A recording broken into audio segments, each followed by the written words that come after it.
Ons kuier by Johan en Liesel Potgieter op hulle plaas Mooi Land naby Lukhof.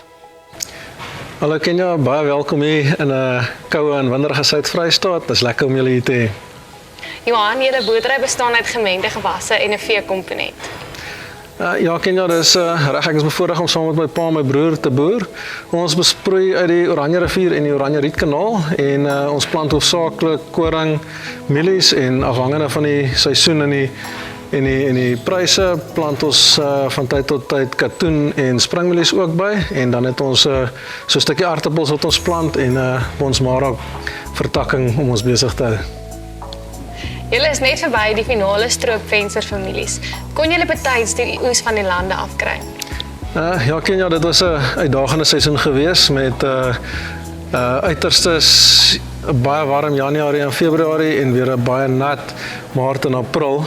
Ons is bevoorreg, ons het gelukkig ons vroeë mielies kon ons afkry net voor die reën gekom het en met die laat mielies wat ons in Junie, Julie gestroop het, kon ons daarom in die lande inkom en ons is gelukkig om alles af te gekry het. Met die uiterste weeromstandighede is ons opbrengs ongelukkig nie wat ons wil gemik het nie, maar ons is tevrede. Ons sit hier in julle aardappelsverpakkingsstoor. Aardappels speel duidelik 'n belangrike rol in julle landboubesigheid. Ja, Kenia, ons het die laaste 6 jaar 'n bietjie aardappels in ons wisselbou ingebring. Ons verpak hoofsaaklik na die George en Kaapstad mark toe. En ja, ons verskaf ook omtrent werk vir so 60 mense oor 'n 3 maande tydperk wat 'n lekker inspuiting vir die omgewing is. Ek moet sê ek geniet die aardappels, is vir my 'n baie lekker produk om te verbou. Johan, die infrastruktuur is onder baie druk en dit bied baie uitdagings. Nie net om die produk by die mark te kry nie, maar ook onder andere onderwys.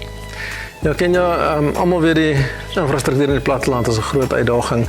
Nie net die paaie nie, en skole speel ook 'n belangrike rol om die gesinne op die platteland te hou. Ons as boeregemeenskap werk redelik nou saam met die plaaslike owerhede om ons paaie te help onderhou en ons het ook onlangs 'n leersentrum in Lukhof begin sodat ons kinders nog 'n paar jaar op die plaas kan groot word voordat hulle hoërskool koshuis toe moet gaan. Johan, baie geluk met jou onlangse aanstelling tot die direksie van OVK. Hoe sien jy die rol van OVK ter ondersteuning van die boer op die plaas? Baie dankie Kenia en ja, ek waardeer die vertroue wat aan my gestel word. Ek sien die rol van OVK primêr as insetverskaffer aan die boer en dan ook as die bemarker van ons produkte.